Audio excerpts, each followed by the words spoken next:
Hello and welcome to today's episode of Dream Business, Dream Life. Have you ever had an idea that feels so exciting? An idea that you know is the one thing that could really make huge waves in your industry, but then you've thought about it so much that you've talked yourself out of it? Yeah, me too. Frustrating, isn't it?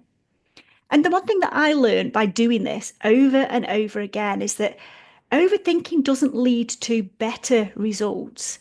It just leads to no results at all. So, in today's episode, I thought we could explore this a little bit more.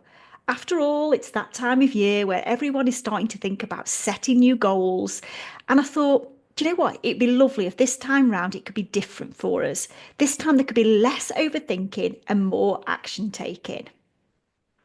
Now, as I said, overthinking has stopped me doing things. It's delayed me doing things on so many occasions in both life and business. I nearly didn't host my first growth event, yet the growth event is what I would consider to be the heart of my business. It is certainly the thing that has boosted my visibility and built my connections and given me the growth over the last 12 months. And I couldn't imagine my business without that event right at the heart of it now. It was a passion project, yet I nearly didn't do it. I've overthought my messaging, I've overthought offers, I've overthought processes. I've said no to things for no reason other than overthinking telling me, no, Emma, you're not ready for this. There's people who are better than you at doing this. And from a personal perspective, I've overthought things too. I have always had a dream to spend more time in Spain. The digital nomad lifestyle is totally my dream. And you know what? On a few occasions, I've got so close, but always chickened out. Overthinking has stopped me doing it, but next year that changes as my 8-ish week trip to Spain is very much happening in the new year, and I can't wait. So, why do we do it? Why do we stop ourselves from doing the thing we know we need to do to get us the growth we want in our business or in our lives? Why do we stop ourselves from doing the things we really want to do? The things that mean we are actually living our dream. It's because we listen to that annoying voice in our head. That annoying voice that says, are you sure? Now, what if that doesn't work? Who do you think you are? What makes you think that you can make that work? And once we start listening to that voice, the overthinking begins. And suddenly it feels safer, less uncomfortable to just do nothing, to just stay where we are, to not do it after all. Do you know what? We'll do that next year. But what happens here is the idea goes away for a little while, but it keeps coming back. And every time it comes back, you're getting more and more frustrated with yourself. You're getting more and more angry with yourself for letting yourself overthink it. You're beating yourself up for wasting time, for not just getting on with it.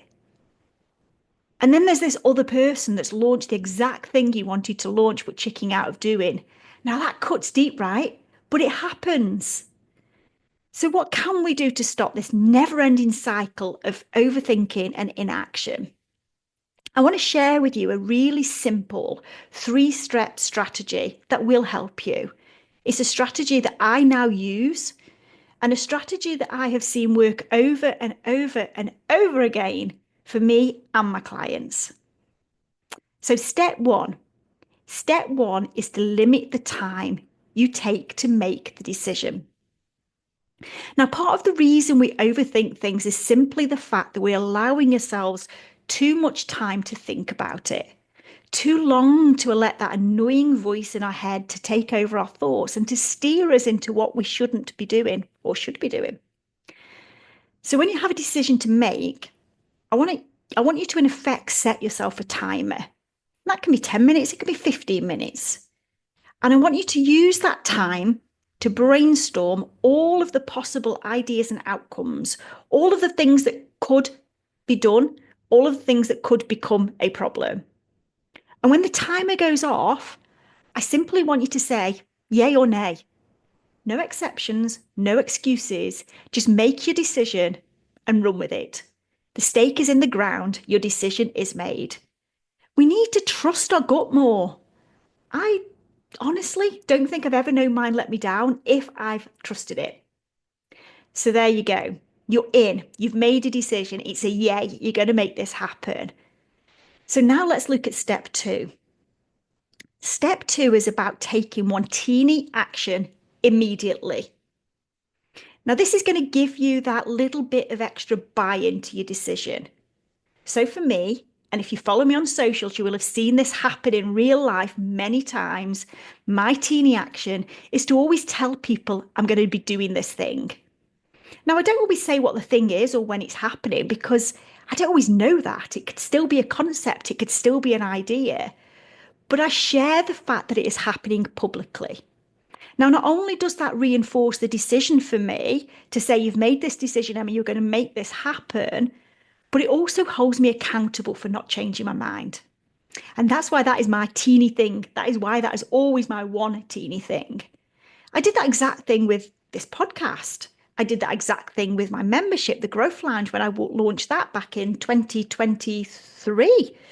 And more recently, I did this with the fact that I'll be testing out the digital nomad life in 2025. I didn't tell people what that was. I just told people that I had made this decision. And that was what this decision was.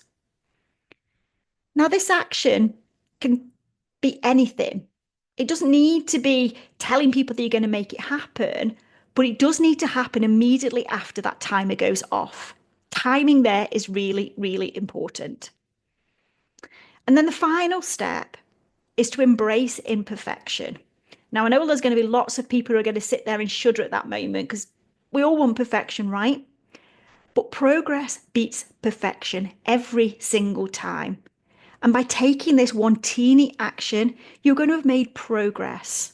So now you've made that progress, you just need to keep doing it, to keep taking these little steps, to keep taking these little imperfect steps. You've got to expect your first attempt to be a little bit messy, and that's normal and that's absolutely okay. It's okay for it not to be perfect. And you know what? 99% of the time, and that isn't a proven stat, that is just an Emma stat, by the way, but 99% of the time, the only person that sees it as messy action is you. So just own it and be honest with your community. They're going to respect you for it so much. And the chances are, whatever you've been putting off doing, they have been waiting for. Now, you know me, I'm the queen of messy action. And I honestly believe it is one of the biggest things combined with keeping things simple that's got me the results I've had over the last couple of years.